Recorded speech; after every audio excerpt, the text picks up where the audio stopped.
민주당이 김병기 전 원내대표에게 자진 탈당을 요구했습니다. 이런 가운데 민주당이 오늘 중도 하차한 김 전 원내대표의 잔여 임기를 채울 새 원내대표를 선출합니다. 최고위원도 3명을 새로 뽑는데 친 이재명계 2명, 친 전청래계 2명이 치열하게 경쟁하고 있습니다. 취재기자 연결합니다. 이동우 기자. 민주당이 결국 김병기 전 원내대표에게 자진 탈당을 요구했네요.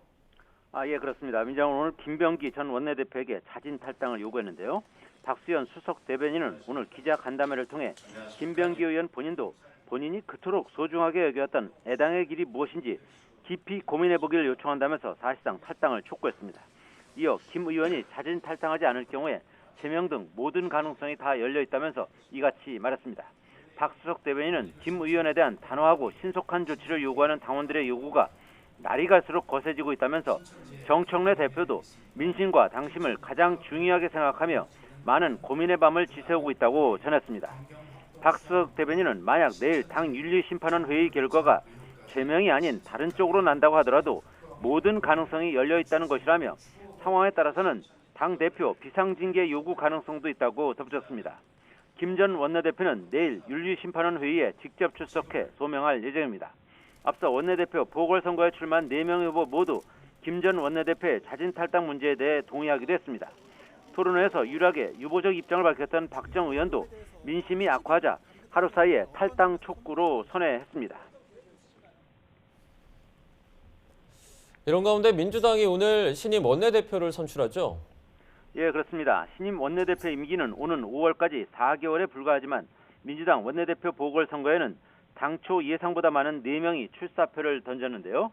박정, 백혜련, 진선우 등 1명도 4명의 후보 모두 3선 의원으로 중량감이 비슷한 데다가 범친명계로 계파색도 크게 다르지 않아 차별성이 많지는 않다는 게 대체적인 분석입니다.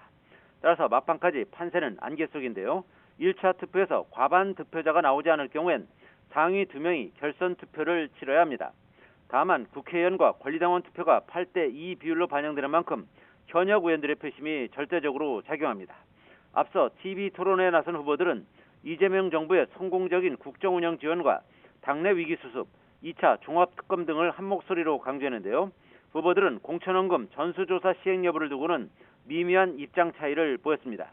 한병두 후보는 서울시장처럼 문제 제기가 있는 곳이 있으면 전수조사해 볼 필요가 있다고 했습니다. 진성준 후보는 금품수수 의혹이 제기된 지역에 한해 조사하는 방안은 검토해 볼 수 있다고 밝혔고요. 박정 후보는 전수조사에 신중해야 한다는 입장을 표명했고 백혜련 후보도 전수조사는 반대한다고 언급했습니다. 최고위원 보궐선거는 개파 구도가 명확하다고요? 예, 그렇습니다. 계파색이 옅은 후보들이 경쟁하는 원내대표 선거와는 달리 최고위원 보궐선거는 친 이재명계와 친 정청래계 2명씩 맞서는 2대2 구도가 뚜렷합니다.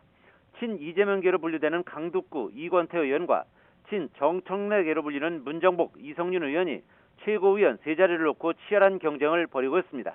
문정복 이성윤 후보는 지구당 부활을 내세우면서 친청연대를 형성했는데요. 원외 지역연장 표심을 겨냥하는 동시에 정청래 대표의 당대표 선거 공약이었던 지구당 부활을 띄우는 것입니다.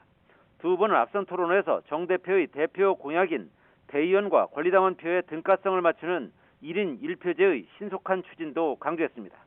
반면 강북구 이건태 후보는 이재명 대통령의 공소 취소와 정치검찰 조작 기소에 대한 국정조사 추진을 촉구하는 등 친명 후보임을 내세우고 있습니다.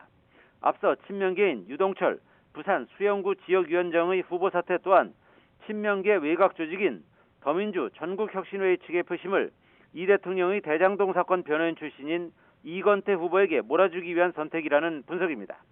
최고위원 보궐선거에서는 투표인 1명당 2명의 후보자에게 투표할 수 있는 1인 2표제이기 때문에 친명 후보 3명이 남을 경우엔 표가 분산돼서 불리할 수 있다는 판단을 했다는 것인데요.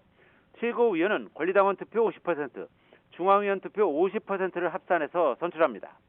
이번 최고위원 보궐선거 결과에 따라서 정청래 대표 체제의 권력 지형이 크게 영향을 받을 것으로 예상됩니다. 지금까지 정치부에서 YTN 이동호입니다.